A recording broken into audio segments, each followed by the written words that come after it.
The opinions expressed on the Simone Edwards Show by our guest are solely the opinions of the original source who expressed them. They do not necessarily represent the opinions of KEPXradio.com, its owner, and or the Simone Edwards Show and those affiliated with it. In no event will the Simone Edwards Show, KEPXradio.com, its owners, guests, hosts, or affiliates be liable for the information disseminated on the program, including, without limitation, any loss or damage, indirect or otherwise, arising from information presented on the show. We trust you are of legal age and will consult appropriate professionals prior to employing any opinions expressed on the show. Many of the topics discussed are personal in nature, and some people may disagree with the opinions expressed on the show. We are open to your constructive criticism and or ideas for future radio programs. Please feel free to email us at thesimoneedwardsshow@gmail.com. All right, KEPX Radio, we are here in studio. I'm so excited about today's show. We have on air all the way from Chicago, Illinois. We have Miss Kayarittis Love, a fashion blogger and actually a personal friend of mine. I have known Kayarittis for some time now. As God would have it, we have kind of gone our separate ways because he had some work to do in her life and some work to do in my life, but he's blessed us to stay in touch over the years. And so she is going to be sharing with us an amazing testimony that she has today. So I'm telling you right now, get your friends, get your cup of coffee, get your cup of tea, get your Bible, just be prayerful, listen, because this testimony is sure to bless you. So without further ado, I want to present to some and introduce to others Miss Kayarittis Love. Kayarittis, say hi to the KEPX radio audience. Good evening, listeners. I'm so happy to be speaking with you all today. I cannot wait, and I'm so excited. Get ready, you guys. That is awesome. That's so funny. So one of the first things we want to start out talking about is let's just get to know you a little bit more because I know you, but my awesome program manager, Antonia, doesn't know you, and the KEPX audience, some of our audience members don't know you. So where are you from? Where were you born? I grew up in San Diego, California. Beautiful state, near the ocean, beautiful weather. Went to school there, graduated high school. I even attended some college there, so very familiar with California, San Diego. Nice. And very so after California, where did you go? I spent a few years in Mississippi where I studied. After that, actually, I've just been in Chicago for 2 years, so kind of still new, but for the most part, I know the area. I guess you can call me nomadic. I don't know where I'm going to go next, but for now, this is where I am in Chicago. Nice. I like it. As somebody who traveled around a lot when I was younger, I do understand, that just sometimes the hand of God will be on your life and he will move you from place to place. I'm interested to know, so going from San Diego, California and beach and sunshine and, San Diego, Southern California culture to Mississippi, did you go through any kind of a culture shock experience? What was that like for you? To say the least, it was the resources, the people, the food, just like everything I was used to being in San Diego, having access to just about anything I wanted. It wasn't there in Mississippi, and I had to adjust to that. And being where I was in a town where people were generally the same. So there wasn't that versatility I saw in San Diego. It being such a melting pot, I was surrounded by the same theme of people, which wasn't a bad thing. But then again, my exposure to what was in San Diego wasn't there. So I did miss that. But I would say it was a beautiful state. All the lush greenery and landscaping. The air was a lot cleaner and fresher, which did do wonders on my skin and health for that state. But it took a while for me to get used to it out there. Yeah, I can imagine that would be a little bit of a culture shock. So just for the sake of our audience, when you say the people were the same, you're speaking ethnically across the board. It was homogenous in Mississippi? Exactly. I didn't say it directly, but you said it there. Okay. Well, no, that actually can be a little bit of a shock because when you go from a place where it's diverse, and I mean, like, we have so many different ethnicities that blend together in San Right. Diego, to go to a place where it's like ethnically homogenous, whether it's, your own race or another race, that's kind of a culture shock when you go from, being able to experience different cultures and different foods and different ethnicities, and that's kind of your norm, to be stripped and kind of taken out of that and placed somewhere else. It did take a little bit of an adjustment. You said to us that you are now in Chicago, Illinois. So how did you get there? How did you get to Chi-Town? I never thought I would be here. I didn't even know I had family here. I just found that out maybe about 3 years ago. So the purpose of me moving to Mississippi was to attend college while staying under my grandmother. So the stress of the cost of living would affect me because I could live with her and still go to school. Okay. I completed school in 2012, and naturally I was looking for work very actively. And I was able to get some brief work in retail, and that didn't last very long. So after that, I was kind of fed up after not finding a field that I studied. I wasn't able to get into that. There was opportunity for me to move out to Chicago, and I made the short journey on the megabus with 2 suitcases. Wow. And I've been here ever since. Wow. So I was reading through the bio that you sent to us as we were, compiling information and kind of talking through email. And one of the things that you said in your bio, which I found really interesting, is that the woman that you are today, most people who knew you wouldn't really recognize you from the woman you were or the young woman you were at that time. Before we get into your testimony, what's different about you today than when you were in San Diego? Well, my speech, I can say, and it's not even being like politically correct. It's just what I talk about, the things I say along with the things I don't say, choosing my words carefully, and then the way I dress myself too. Naturally we see a person first before we hear what they have to say. So carrying myself differently, that's just something you see right away. And then the way I talk and what I choose to talk about, that just wraps it all up.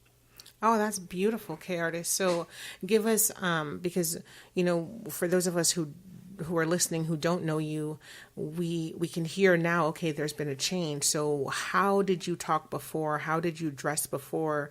How did you carry yourself before? What was the topic of conversation before versus now? If you can picture a sailor with the tattoos, just talking as if there's no tomorrow, that was me. I had a filthy mouth. I didn't care what I said. If I disrespected anyone, it wouldn't matter to me. I mean, yeah, if there was any problem, then of course, the fighting came along with it. And I dressed, it matched it all. It was a lifestyle. I didn't think of myself highly, so that was portrayed with the way I dressed and carried myself. And I just let the world know that, hey, I don't think of myself as high. I don't esteem myself as high. And that's what people got, and that's how I was treated. Wow, that's a powerful statement. So let's go back a little bit. And one of the things that you say is you referred to your dark days began at a young age. You mentioned how typically teens, they have their moment where they kind of stray away a little bit, but you went off the straight and narrow. So share with us just a little bit of your testimony as to what those dark days were like. My dark days, I call them that. This was before I became into the light of God. And they truly were my dark days. They were moonless nights, pitch black. And it was really just a path of destruction that I allowed myself to stay on once I was there. And I didn't even know it all the time that I was on this path. And there were times where I did want to get out, and I just didn't know how. Naturally, as teenagers, you do kind of rebel against your parents because you're going to do that. just to kind of test the waters. Mom and dad say not to do this, you do it anyway. Find out, yeah, mom and dad was right, and that occurs. But for me, I tested the waters in a lot of areas that left destruction, and it was destruction that I did not see. It was still planted in me, and that destruction just ate away at me as I stayed on this road and as I ventured out into these other arenas that kind of just ate away at my soul as it was already being eaten and swallowed up, if that makes any sense. It does. So as you're going down this path of destruction, when does your when do you have your breaking point? At what point do you kind of realize on this road that, wait a second, the choices that I'm making, they're not really working for me? What happened? There was this one particular day I remember, a friend of mine, and you have those friends who aren't really friends, but you're with them anyhow. We were all on our way together to hell, to say. But, she said that her boyfriend was coming to pick her up and they can drop me off at home rather than catching the bus. And I thought, okay, nothing wrong with that. Got in the car, and it turned out we were on our way to somewhere else. And while I was there, this was getting off into prostitution. And while I was there, I was thinking, I'm trying to get out of this. Every time I'm in this, I say, why am I here? And here I am again. I didn't plan on being here. I meant to catch the bus home, but, and it's just how that cycle began, how I stayed there. I could have left even after I arrived, but I stayed there. That was just one day. Okay. We are going to actually hear more of this amazing testimony. We're going to take a brief break for station identification, and then we will be back to discuss the rest of this testimony and how your turnaround came. KPX Radio, we're going to ask you to just hang tight. We'll be back in just a couple of minutes. Do you have any questions, comments, or concerns about today's show? Would you like to share your testimony or any constructive critiques? Would you like to know how to become a guest on The Simone Edwards Show? Well, please feel free to email us at thesimoneedwardsshow@gmail.com. We are also available on Facebook, Pinterest, and Instagram. Be sure to follow us to receive updates regarding the show and our other ministries. All right, we are back here in studio with fashion blogger Kayarittis Love, all the way from Chicago, Illinois. When we last left off, she was sharing with us the beginning of the end and the beginning of the beginning in her life. So, Kayarittis, you got in a friend's car, and she said you guys were going to go somewhere, and you thought you were going to be taken home, and she actually took you somewhere else. What transpired from there? From there, it was just, I was stuck. I realized this is how it's going to be. There was no way out. And that was just like a moving glacier that was just moving down this current that went to this waterfall that dumped off where there was just a whole bunch of other glaciers just melting and dying off. That's just how it went for me. That's how life was. I didn't intend for it to be that way. And things got worse, of course. So what happened in the worst?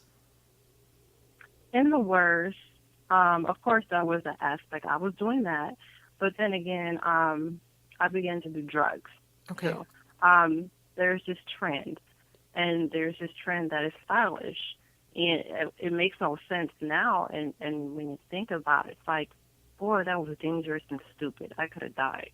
Right. And it nearly happened. But I started doing drugs, and that's when the spiral just became a fall really fast.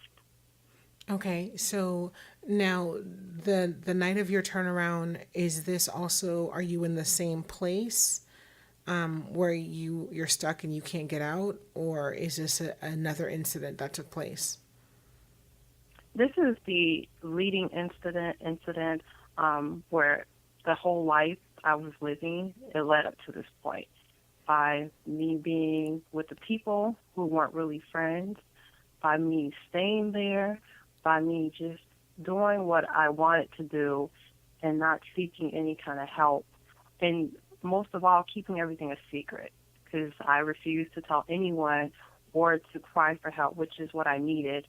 All these things led up to that big event that cut off everything for me. Wow. So here's what I want to do. I want to go back a little bit because you brought up two really good points. The first thing is you said you were hanging out with people that you thought were friends, but they weren't really friends. Hmm. What advice can you give to our listeners about choosing your friends wisely and being able to identify who's really a friend and who's not really a friend? Friends are people who love you. They're extended family. If they're willing to put you in a position to where you're hurting, or they blanket that hurt with a good feeling, oh, you'll feel so great afterward, or oh, we're going to have a good time, they're not truly friends. If they're willing to put any kind of substance over you, a great time, drugs, money, before your safety or even your concern, or just even you, just concerned about you being uncomfortable in the situation, they're not truly good friends. Friends is a small circle, and they're hard to come by. And that word friend is used so loosely. Anyone, my friend, anyone can be termed as a friend, but a good friend will have your good in mind, and they will look after you, and they will be honest. I don't like what you're becoming. This is not you. This is not how I met you. I'm concerned about you. Let's go get you help. That's a friend. That's excellent advice. That's really, really excellent advice. So the other thing you brought up that I really want to just kind of touch on a little bit, you said I was in a place where I was doing stuff that I knew that I shouldn't do, but I kept it all a secret. Talk to us about the danger of keeping secrets and how your secrets really almost killed you. Secrets is like a tomb. You keep them secret because if people find out how ugly you are, then no one will want to help you. And it's the opposite. It's the exact, complete opposite. And my thing was, if I told my parents, if I told the administrative staff at the school, if I told anyone that was really a good friend, then they're going to, of course, try to get higher power help for me, which is what I needed. And I didn't want that. I don't want the attention. I don't want the thoughts that I thought they would be thinking. And really, they could have been thinking good thoughts. But, of course, my mind didn't dwell on that. I was thinking, oh, they would think I'm just an ugly person, and how could I do this when it's life? And I chose to keep my whole lifestyle a secret in what was happening with me, all under my parents' noses, keep it just hidden from them. And that just led to me feeling like I wanted to die because of that. So my own secret, me keeping my hurt, my pain, my anger, everything that led me to these choices away from them, it just fueled it. And my secret life, in the end, just came out in one big bang. How did it come out? Well, no one knew I was doing drugs. No one knew. It was a far-fetched idea. I mean, sure, of course, perhaps I had maybe thoughts about playing around with it, but actually picking it up and doing it, no, not me. So when it did come out, then everybody knew. It's like, what? Okay. So, based on what you're saying, it almost sounds as though you were living, not only did you have a secret, but that you were living a double life because there was the outward persona that you had, and then there was the kind of other life, the shadow life that you were living when you were away from your parents or when you weren't around that group of friends. Is that correct? Exactly. There was a life that only God knew about. God and some of the people involved, and that's it. Okay. So at what point did your turnaround begin? When did you reach out to God extended hand? When did you turn your life over to Christ? When did you decide, or what got you to a place where you're just like, enough is enough and God, I need you? What happened? It's actually, some people find themselves reaching out to Christ at a church, or maybe there's a group of saints on the street who happen to be praying, and they'll approach them. God met me in a pit. He met me right where I needed him the most. And it was when I was leaving this world on my dying bed. Literally, I was on a bed and I was dying. I cried out to him to save me from this death, from a hell-bound death. And that's exactly where he picked me up. So when you say you're dying, I just want to clarify for our audience, you're not speaking metaphorically or, you're not using hyperbole. You were actually physically on your way to being dead on arrival. I was cold blue. I was rigor mortis. I was no response. I was all that. I was dead. Wow. In the morgue, dead, on my way there. And in that process, you cried out to God. What made you cry out to him? Before I cried out to him, there were some things that came to my attention, and there were some things, those things I had to face. One of them along the way was where I was going after this world, and that was the scariest thing. Although I knew about God, most of us do, and at some point have attended church. Right. And that's the end of it. There's no relationship. There's no connection. There's no desire. There's no want in me or in a person to really pursue redemption with God or this walk of salvation. And that was me. I lived a life so separated from him. And all along, he was exactly what I wanted, but I didn't know that. And as I was dying, I knew without any doubt, without any kind of hesitancy, that I was not going to meet him. I was not going to be with him in peace.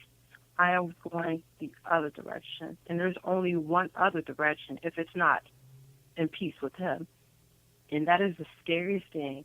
I tell people, because I love to wear weaves and wigs, Right. I don't care if I was walking down the street and my wig blew off. That would be embarrassing and scary. Or, Lord forbid, I would lose a limb. It would not be the scariest thing. And something I always say, if something happens now, it is not the worst thing that can happen. The worst thing that can happen is if you were to die in your sins. That is the worst thing that can happen. Losing your house is not the worst thing. Losing a loved one, it's grief, it's hard.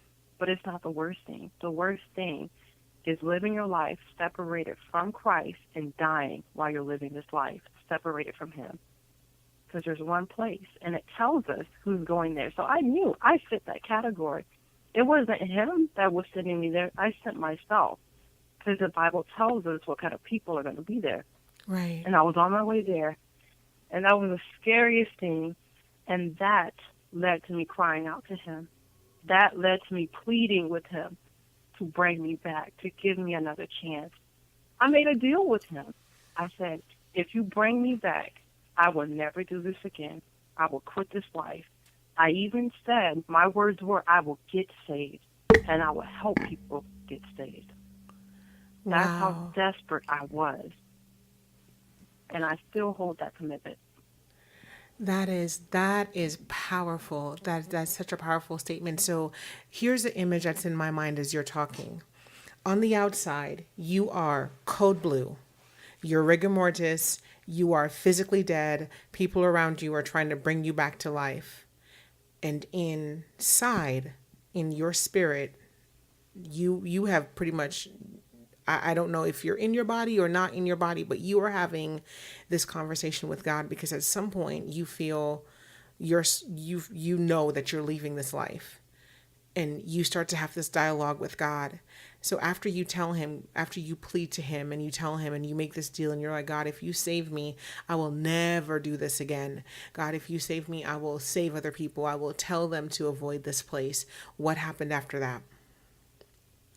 After that, I remember seeing my body.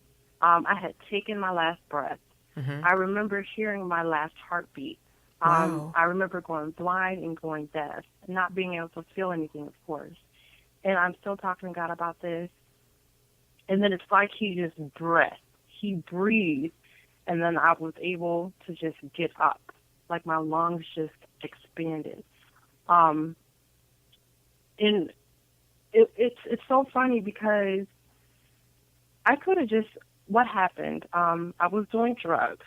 Right. I was doing cocaine. And I was still pretty new at it.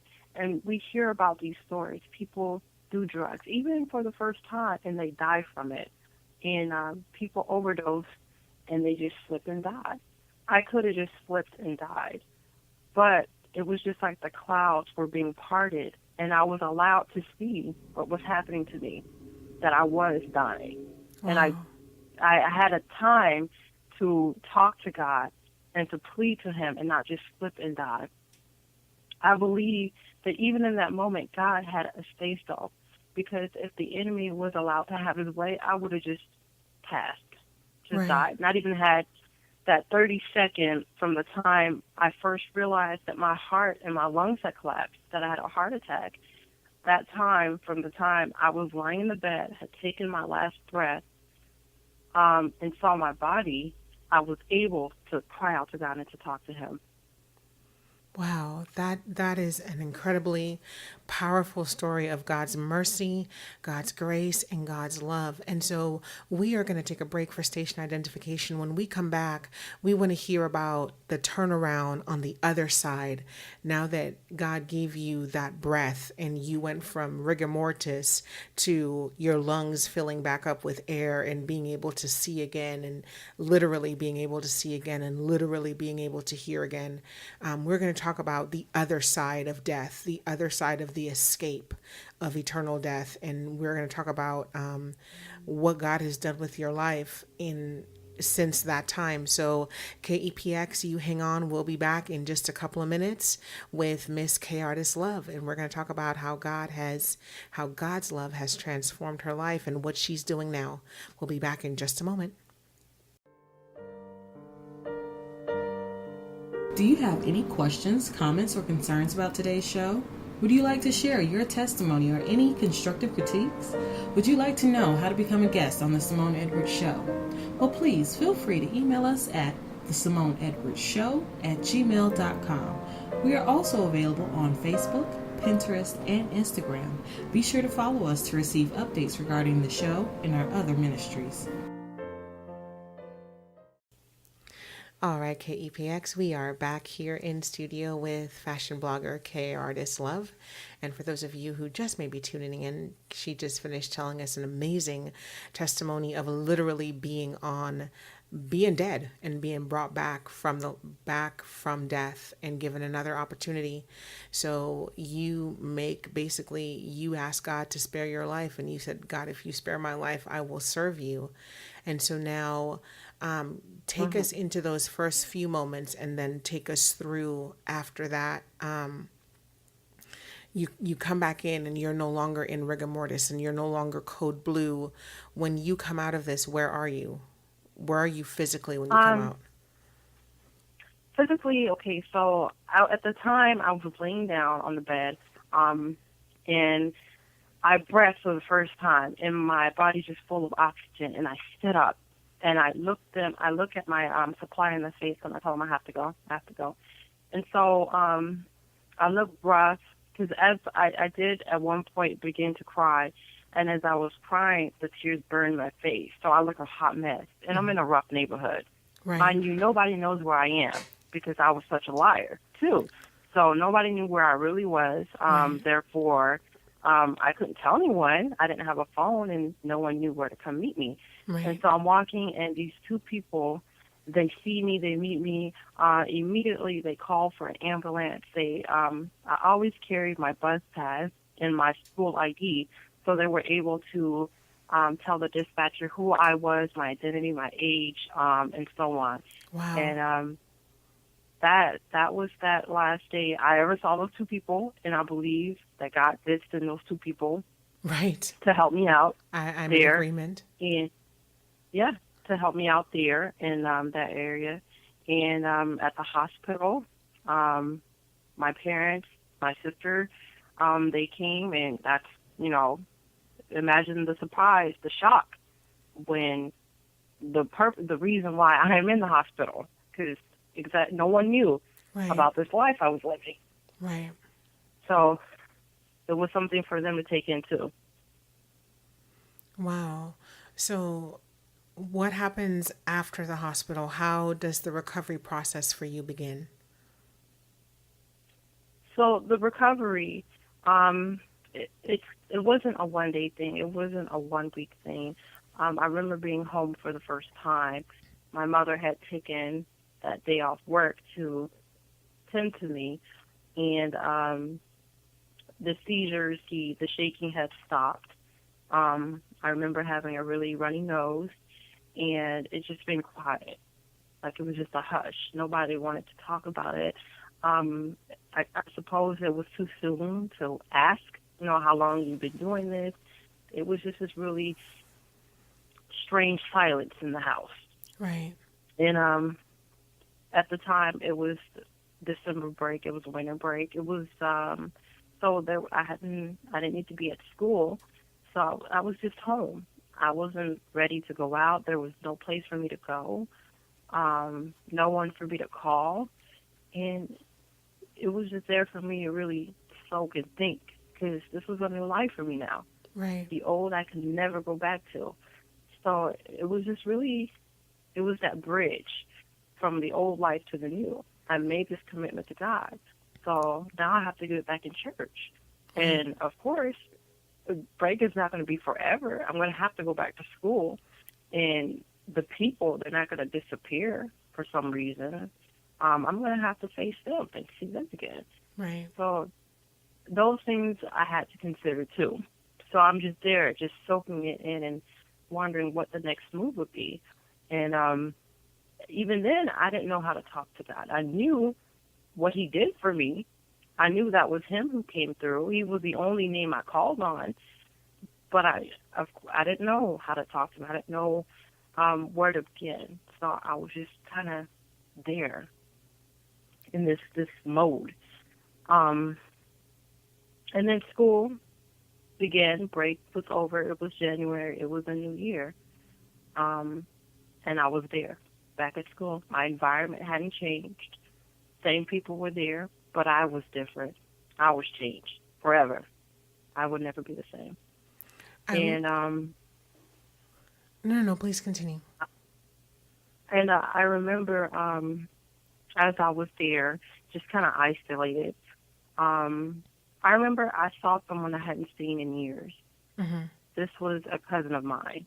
And if we had met just weeks before then, we would have blew some stuff up together. I mean, we were both bad, to say the least.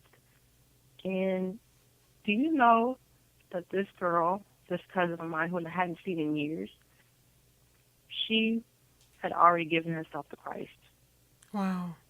She was living this life that I was ready to embark on. So there we were. He had already picked a replacement for me, of course, and this was God. This was my new life. So when you say he had already picked a replacement for you, can you just clarify for those that are listening what you mean by that? Yeah, sure. So anytime even like when you leave a job, of course you don't want to be jobless. You're going to have a new job. And it's the same with people, with your associate, even the people you call associates. It would have made no sense, and it would have probably been to my downfall if I would have just remained lonely, with no help at my age. Right. Like, I needed someone to be there who was my age, who could relate to me, and who was living this life before God, in him, right, hidden in him. And that's what I needed. Fresh from what I had been through, I needed that. And while I was pondering, how am I going to do this? Okay, where do I start? I mean, these people are going to be here, and he just saved me all that trouble. He had already, way before I thought about it, had someone plucked from wherever she came from and happened to put her at the little school I was in. I wasn't at some big high school. This was a continuation school that went on, and there was no division of grades. It was in 9th through 12th. Everyone was just in one classroom, and she just happened to go to that school, my school. Right. And she was my relative, so that made it easy for me. Right. We skipped the whole getting to know each other as friends. Um, and she was saved. She was saved. That And is, it didn't get any better than that. it really does. That's incredible. I'm just listening to your testimony on the other side, and I'm just in awe and smiling all at the same time, because just the way that, sometimes we think that when God answers a prayer, that that's it. He just answers it, but he answers it with the solution in mind, not just at that Mhm. moment, but down the road. So he Mhm. knew that you were going to need, like you said so well, you were going to need that strength. You were going to need that person to kind of turn to and be a buffer, and he made sure that it wasn't a stranger that you had to get to know, but that it was somebody you were already familiar with, someone you were comfortable with, and someone who had come out of a similar lifestyle and a similar background that was now Mhm. living for him, that had gone down the road ahead of you spiritually, so to speak, to be your strength and to give you that help.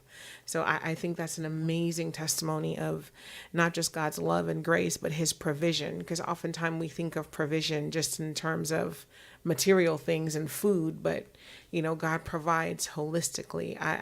That's such a beautiful testimony. So now you've connected with your cousin, and she's transformed and she's changed. How Take us through, before we go to break. We have about 5 more minutes before we have to go to break.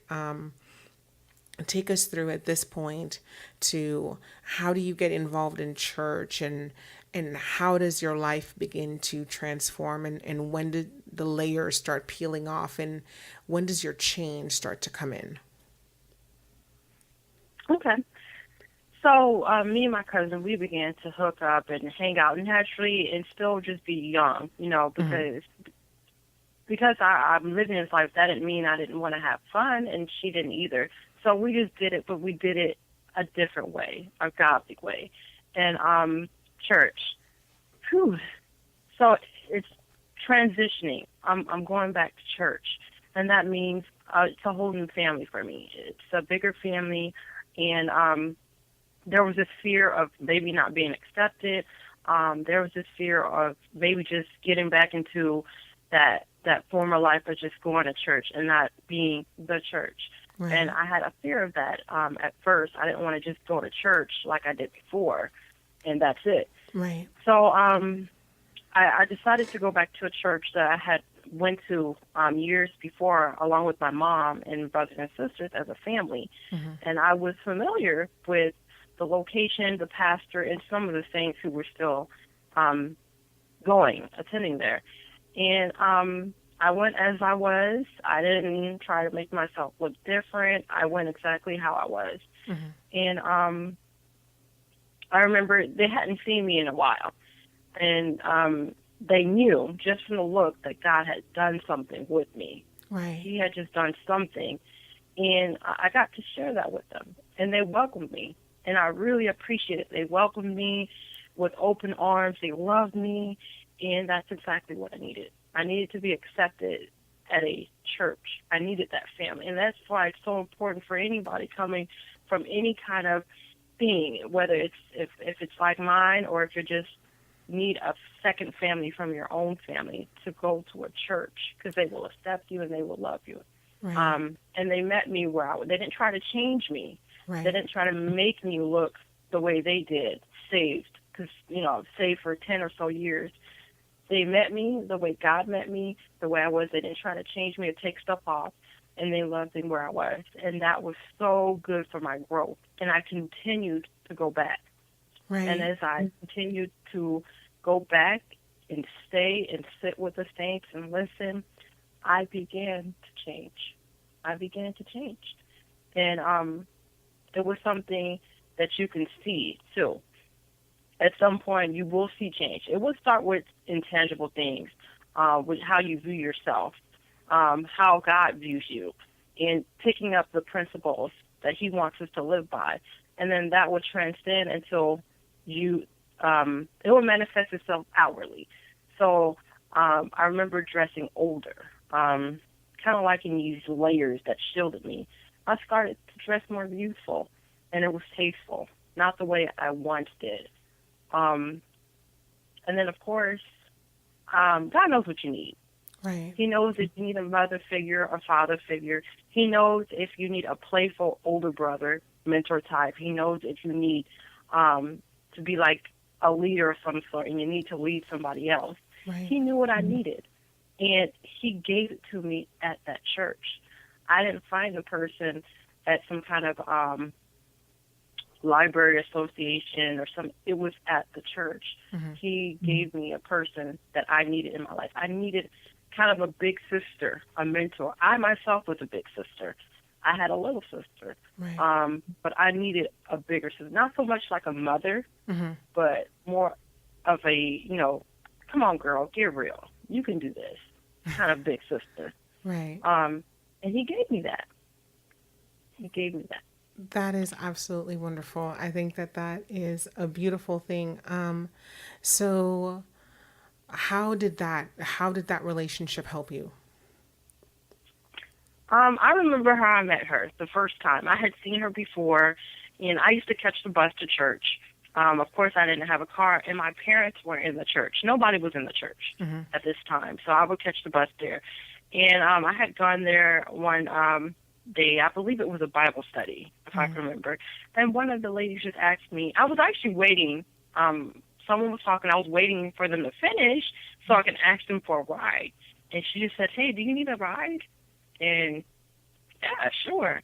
And we ended up going out to dinner, and it was what I needed. We got to talk. I got to get to know her. She got to get to know me, and it was just a pleasant evening. I never forget. We went to I think it's called Marie Callender's. Okay, yeah. Marie Callender's brunch.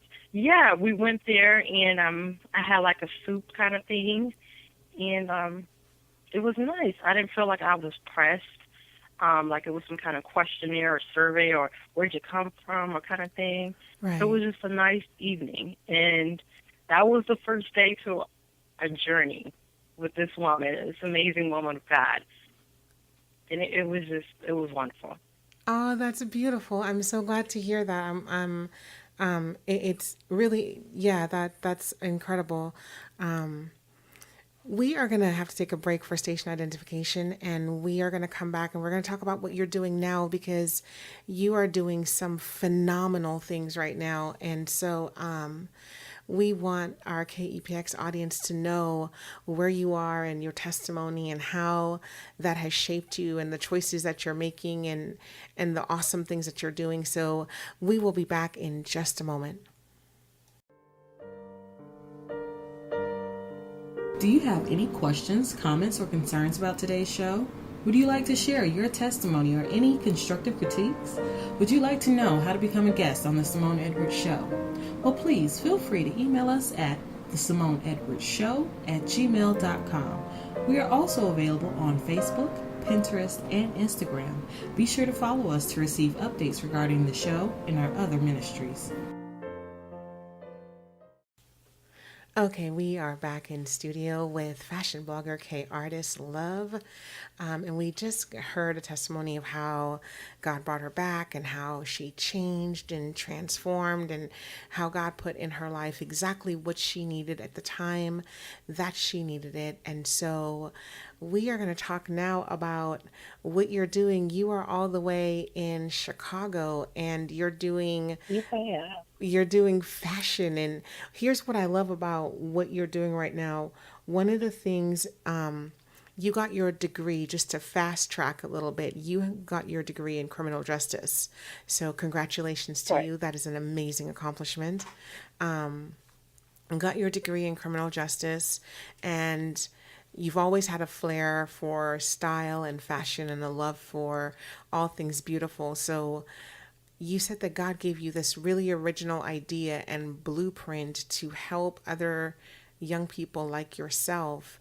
So talk to us about that. How did that come about? What is it that you're doing? What's the name of it? Where can we read your blog? Where can we keep up with you? Tell us what's going on there. Okay, so after I finished high school, I did go to college for a little bit in San Diego. That was for business. And then I moved to Mississippi, where I completely changed my major. I decided within me, I wanted to help out other young people because when I was doing what I was doing, there were also other young people doing it too. And I kind of wanted to work intimately with them. And not so much as a parole officer, but in a way that was still correctional to keep them out of the justice system. And so I finished with that.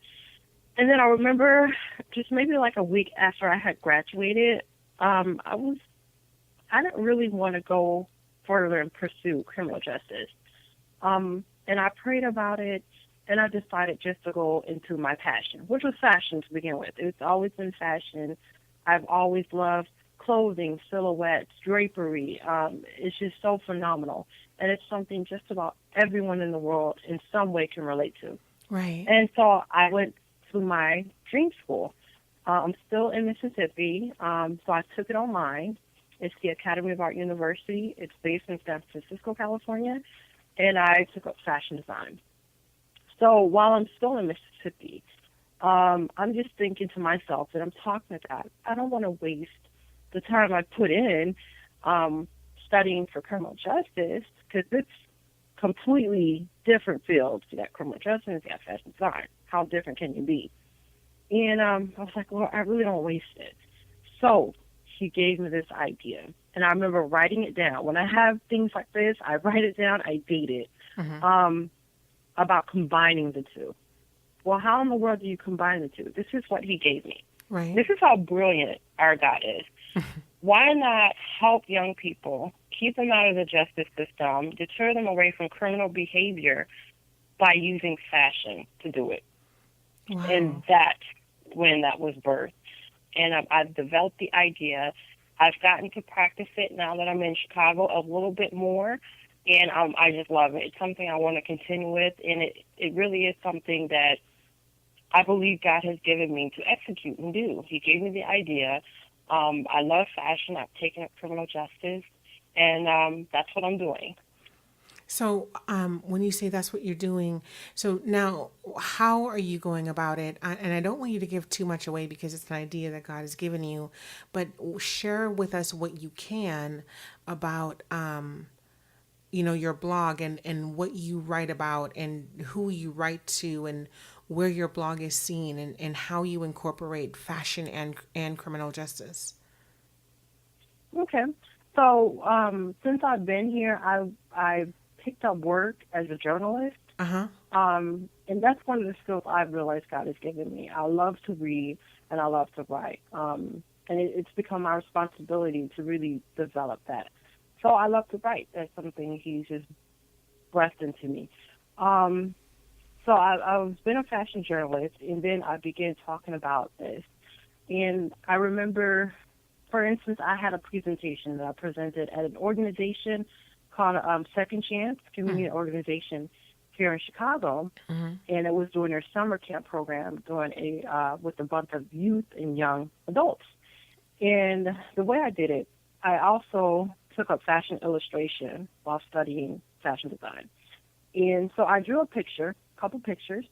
I drew a picture of a guy with saggy pants, do-rag, hat to the side, and then I also drew a picture of another young lady with revealing clothing, lots of makeup, over-the-top, earrings, accessories, and I would write a word on the back of the picture. And I would ask the kids, what do you think this person does for a living? For the one that looked like a gangster, they would say, oh, he's a rapper, he's a drug dealer, he doesn't do anything with his life. And I would turn the picture around to reveal the word. It said that he is a pilot. Now, you wouldn't have known that by the way he dresses. So the idea of the program is to teach them the way you dressed, it does in a way influence how you feel about yourself and vice versa. Right. So the idea is that the way you feel about yourself, it mirrors your selection in clothing. And how you feel about yourself, it also reflects in the clothing that you pick for yourself. So if you think of yourself as someone who has little value, little worth, then that's gonna show in your clothing, in your taste of shoes, in your taste of tops.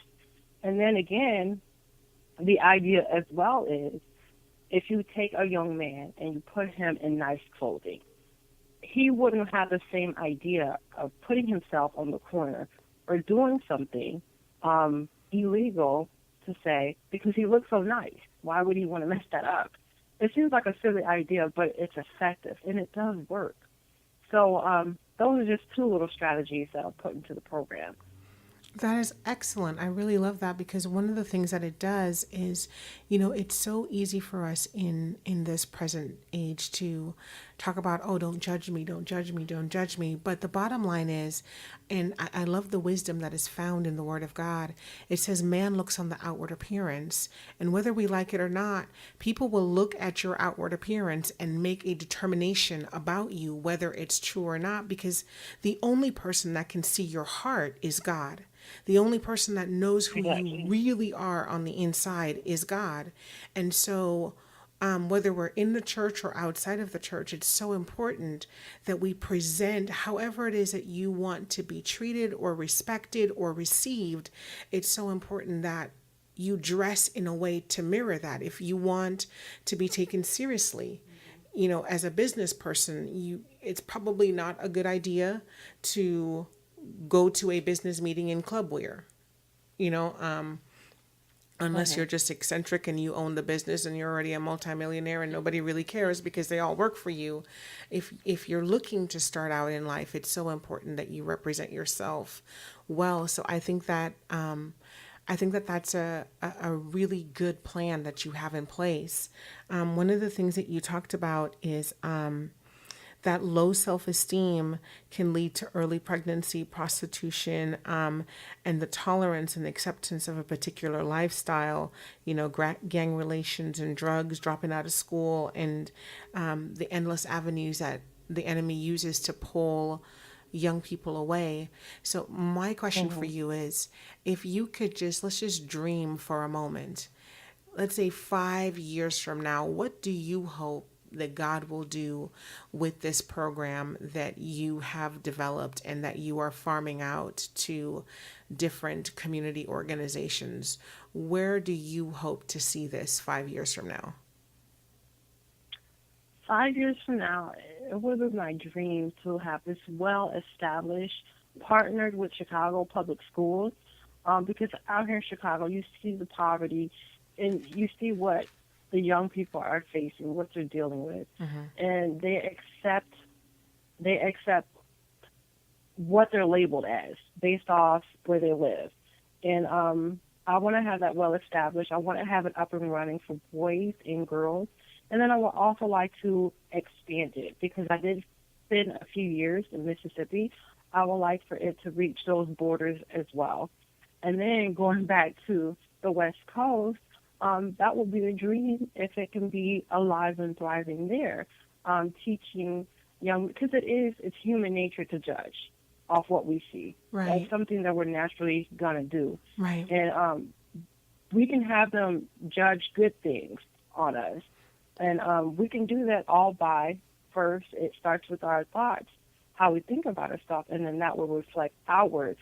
So how we're thinking about ourselves, and then choosing what we choose to put on ourselves, and that will lead to some good thoughts and good impressions. And those impressions, you never know where those will lead you in life based off who they're coming from.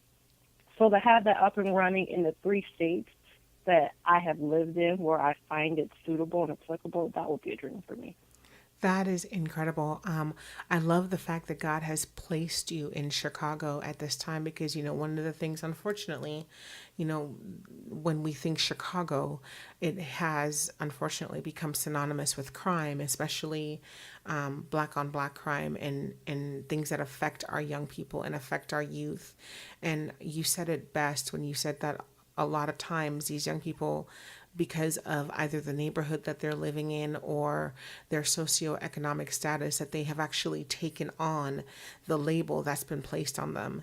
And so the fact that you want to eradicate that label and say, no, you can change your life by simply changing the way you think and changing the way you present yourself, and to do that not only at the high school level, but to work with all the schools throughout, all the levels, I should say, within the Chicago Public School District. I think it's commendable, and I pray that God blesses you in your endeavor, and I pray that He sends you people who are like-minded, who will help build up what you're trying to do and to support what it is that you're trying to do.